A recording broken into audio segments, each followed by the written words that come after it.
Resenha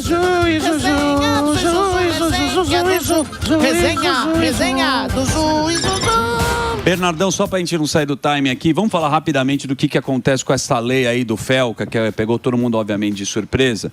A Rockstar Games, que é conhecida pela franquia do GTA, anunciou nessa semana que vai deixar de vender seus jogos para PC a consumidores brasileiros por meio da Rockstar Game Store e da Rockstar Games. O que acontece? A decisão foi por quê, Samidana? Por quê? Tem uma lei que o número é 15.211/2025, conhecida como Estatuto da Criança e do Adolescente Digital, que é a ECA Digital que vocês falaram ontem. Sim. Essa ECA Digital, popularmente, virou a lei do Felca. No passado, agora recente, o Felca fez algumas denúncias na rede social, viralizou o vídeo dele. Válidas, E aí, válidas. E aí, como a gente sabe que na política a turma gosta de colocar tudo no mesmo saco, colocaram lá. Apesar das mudanças, né, do título que a empresa tem, você vai poder comprar o jogo se você for, por exemplo, Samidana, você que joga PlayStation, na Play Store. Sim. Só que existe uma restrição, que é o motivo dessa tal lei, que é a ECA Digital, porque ela é rígida com a proteção de crianças e adolescentes no ambiente digital. Então, ou seja, você tem um filho pequeno, ele quer jogar videogame, esta lei não vai deixar o teu filho jogar o GTA. Voltando para Pequeno Pililico, para o meu filho, para o Tigelinha, a gente define e fala, ô filhão, você joga GTA com um moleque de 7 anos? Não. Você vai colocar suas regras na casa. Agora, o que acontece, como vocês falaram muito bem aqui, engloba muita coisa. E aí é o perigo de uma lei que parece ser bonita e ela acaba censurando muitas coisas nas plataformas digitais. Esta é a lei, que é a lei Felca. Tá aqui, ó, lei Felca. Que diz, verificação de idade e identidade, exigir documento para acessar certos conteúdos ou plataformas. Aí que tá o problema. Certos conteúdos. Certo? Quem define, né? Isso. Restrição a menores. Bloqueio de redes, jogos para quem não comprovar a idade. Então o cara tem que ir lá, comprovar a idade. Porque ainda, hoje em dia ainda tem, né? Sim. Aquele que é, tenho mais ou tenho menos de 18. Né? Certo. Você aceita ou não. Mas aí ele vai restrição. Responsabilização das plataformas. Perfeito. Ou seja, empresas podem ser punidas por conteúdos ilegais ou nocivos. O que são conteúdos ilegais ou nocivos? Quem diz? Alguém vai dizer para você. Maior controle sobre conteúdo. Certo. Aí entra combate à fake news. Aí, ó. Quem decide? E o que tem a ver a molecada com isso? Discurso ilegal, etc. Aí, objetivo declarado: proteger menores, reduzir crimes digitais e combater a desinformação. Desinformação. Exato. Aí E a que tá. pergunta É aí Durso? que pega. Oi? Vamos ligar pro Durso? iogurte? Cadê o... Liga pro Guto. Ele Lá tá no onde? Morgadão. Liga aí. Gordo repórter. Quer que eu ligo pro Durso? Liga lá pro Durso. Porque a lei é subjetiva, né? De Exatamente. tudo isso que ele falou, em cada uma fica a seguinte pergunta: quem decide? Então, mas teve um debate com a sociedade isso? Explicou para as pessoas o que é? Não. Nunca. Tem gente que nem sabe disso. A é grande isso aí. maioria nem faz ideia. É isso aí, Bichovski. Vai ligar pra ele, daqui a pouco a gente vai saber. Muito bem. Durso na linha aqui. Opa, Fala aí com o Durso. Vamos lá, Durso. Fala, Durso, tudo bom? O Morgado aqui, estamos ao vivo no Pânico. Você tá bem, não? Fala, Morgado, Emílio e toda a audiência aí do Pânico. Ô, Durso, a gente tá falando aqui sobre o que ficou conhecido como a lei do Felca, né? O ECA Digital e tudo mais. E a gente acabou de ler um trecho, o Emílio leu um trecho aqui falando que tudo em nome, né, de proteger as crianças, né? Tá dentro dessa lei aí. E a gente leu um trecho que fala, inclusive, sobre desinformação. O que essa lei vai trazer de problemas que não só a questão de proteger a molecada que está na internet com acontecendo crimes que a gente vê, crimes horrorosos, né? Mas o que isso de fato traz que fica na entrelinhas, que dá uma cerceada aí na liberdade da gente também, que pode se entender assim? Olha, Morgado, você me fez lembrar que a gente fez essa pauta aí no Pânico ano passado, quando esta lei estava ainda em debate no Congresso Nacional. Lembrando que ela foi aprovada em 2 semanas. A gente criticou a forma com que ela tramitou, porque alguns termos utilizados pela lei geram margem de interpretação e a gente alertou que era perigoso. Exato. A lei fala de conteúdo impróprio, conteúdo nocivo, e isto é muito subjetivo. O que é um conteúdo impróprio? Alguém, às vezes, fazendo um vídeo numa rede social e falando palavrão, pode ser um conteúdo impróprio para crianças e adolescentes? Se este conteúdo, por exemplo, falando palavrão, for considerado impróprio, a plataforma ela tem obrigação, pela lei FELCA, de remover. Vale dizer, afetaria sim a liberdade de expressão, porque o legislador, ele não optou por selecionar apenas conteúdos ilegais, e o conteúdo ilícito é aquilo que está previsto em lei como proibido. Agora, impróprio é muito, muito aberto. Então, não só estas, mas outras previsões nos preocuparam, que entraram em vigor a partir de ontem, e agora a gente vai ver como as plataformas e, eventualmente, o judiciário vai enfrentar para que se preserve a liberdade de expressão sem que se tenha a desculpa de remoção de conteúdo, dizendo que aquilo pode ser acessado por crianças e adolescentes. Agora, Durso, vou fazer uma pergunta aqui. Você falou, em 2 semanas foi aprovado. Você, como um cara da lei, você acha que uma discussão dessa teria que levar quanto tempo para deixar a lei da forma que ela teria que ser, né? Que já que utilizaram algo tão nobre que todo mundo, eu acredito que todo mundo, todas as pessoas de bem gostariam de uma lei para que protegesse realmente as crianças, você acha que quanto tempo para dar uma maturada e deixar um texto redondo que utilize essa lei da forma correta e que não fique como entendimento só de o que eu achar que deve sair da rede social vai sair?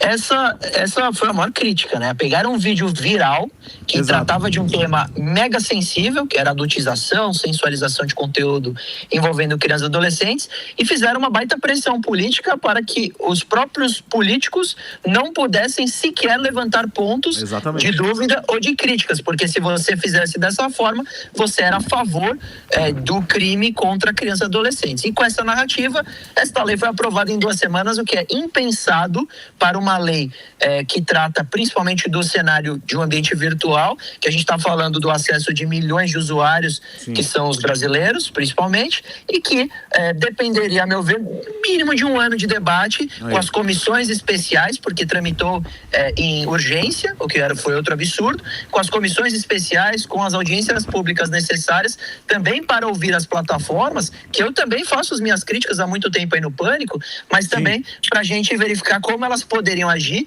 e trazer mudanças legais muito mais eficientes, como, por exemplo, mudança no Estatuto da Criança e do Adolescente, no Marco Civil da Internet, e não criar um marco regulatório, que foi o ECA Digital, que não tem sequer nenhuma criminalização de conduta e só uma carga de responsabilidade muito grande nas plataformas, que pode ser pretexto, sim, para interferir no que ali é postado e que fica nas redes sociais. Doutor Durso, mas isso aí não vai contra a Lei Geral de Proteção de Dados aí? Porque a gente tem essa lei, né?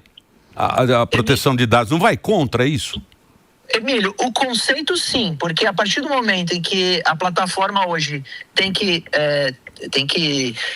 controlar e tem que tratar muito mais informações, muito mais dados, porque ele precisa checar a idade, né? Não aceita mais a autodeclaração de idade, eles vão ser obrigados a armazenar muito mais informações, o que gera o risco de vazamento, de tratamento ilícito, como, por exemplo, a venda de bancos de dados, etc. Então, a LGPD tem como um dos conceitos que as empresas coletem o mínimo possível, para não ter o risco de vazamento, de informação, principalmente de dados pessoais envolvendo crianças e adolescentes, que tem todo um tratamento específico na LGPD. Então, no conceito, ela vai, sim, em conflito. É que a desculpa vendida à pública é muito positiva, dizer não, é que assim, com o reconhecimento facial, com o tratamento das informações de documentação, nós saberemos efetivamente se são crianças ou não.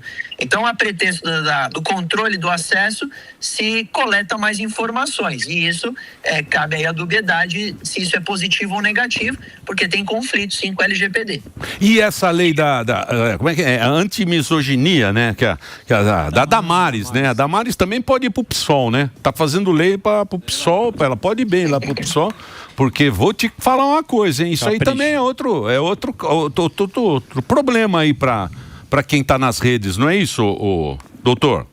Emílio, não tenha dúvida, todo projeto de lei, toda proposta que já venha com uma ideia conceitual diante alguma coisa, a gente tem que analisar com cautela, porque para se combater, por exemplo, a misoginia, você não tem que combater a liberdade de expressão, você tem que combater aqueles poucos que cometem determinado ato ilícito, que no caso teria a misoginia, preconceito, discriminação e assim por diante.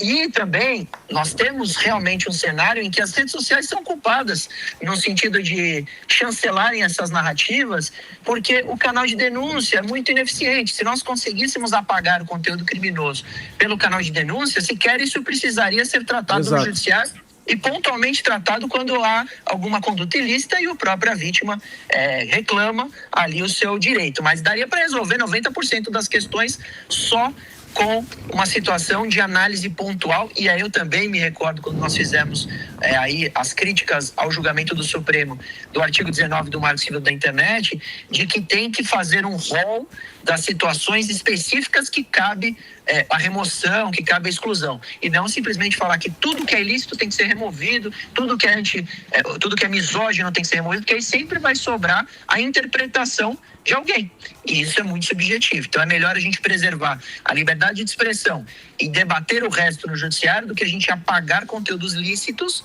e depois discutir que deveria isso ser liberdade de expressão. É isso aí. Porque aí eles falam o seguinte, né, doutor? As empresas, né, vão punir as empresas por conteúdo ilegal ou nocivo. Certo. Ilegal tudo bem, mas nocivo... O que é nocivo? Aí, nocivo pra quem? Controle de conteúdo, combate a fake news, discurso ilegal e etc. Etc que me preocupa. Não, é que o etc o cara coloca o que quiser. Além no etc. Ô doutor, o que vai acontecer agora, hein? Olha, Emílio, me incomodou muito, né, essas expressões, porque eu fico na dúvida, o que o ECA Digital, uma lei 100% focada em proteção das crianças e dos adolescentes, tem que falar de fake news. Exato. Nós já tivemos um debate amplo, inclusive, de mais de 4 anos, do PL 2630, que era aquele projeto de lei das fake news, né, denominado assim, e o legislador optou em não transformar aquele PL em lei. Então, fake news, em tese, está superado o tema por enquanto. Não tinha que incluir nunca esse debate no ECA Digital da forma como que eu falei que tramitou, etc. Então, olhando o futuro, né, ainda isso a gente vai verificar as possibilidades, eu vejo com certa preocupação, até porque algumas empresas, né, como a Rockstar, né, do GTA e outras já estavam dizendo que terão dificuldade na comercialização de alguns jogos, também algumas empresas já estão tirando o download de sistemas operacionais como a Linux, que esta previsão do ECA Digital para análise da faixa etária não é só para as redes sociais, a lei foi além, falou de sistemas operacionais, mas tem alguns códigos dos próprios sistemas operacionais de computador que são muito usados para programação, para ensino, que não tem como colocar essa análise de idade do usuário. Então a Linux já está se posicionando que aquela plataforma do Ubuntu e outras não serão mais disponibilizadas. Vale dizer, a gente está tirando a inovação do Brasil por causa de detalhes legislativos que passaram, claro, óbvio, em 2 semanas sem o necessária análise, e agora fica do próprio poder administrativo e o poder judiciário aplicar e as próprias plataformas. Vamos torcer para que estas batam o pé com relação a determinados conteúdos e que seja ilícito, seja analisado pelo judiciário. Mas ainda poderia também isso ser debatido em ações independentes, até pela sua constitucionalidade. Então ainda tem muito chão pela frente. Agora, doutor, isso deixa claro como o Congresso é ruim, né? O Congresso ruim que a gente tem, né? Passa tudo, né? Não é? O Congresso ruim. Do ECA Digital ficou muito claro, né? Porque pelo populismo nós legislamos. Exato. E aí aprovamos uma lei que foi a toque de caixa excepcional, assim, a velocidade... Muito bem. Tratar de temas, isso até é uma ofensa para a população, porque no fim não protege a criança e o adolescente. E aí as pessoas vão ver que de nada adiantou. É isso aí. Muito obrigado, viu, meu querido doutor Durso? Deu uma aula aqui pra gente, doutor Durso conversando com a gente através aqui do telefone. Obrigado, Durso. Obrigado, Emílio, Morgado. Um abraço a todos aí. Um abraço. Valeu. Então tá aí, ó. Tá aí. Mais do que explicado. Tá explicado Rocambole News. Rocambole News. Trazendo a informação. Trazendo a informação pra vocês.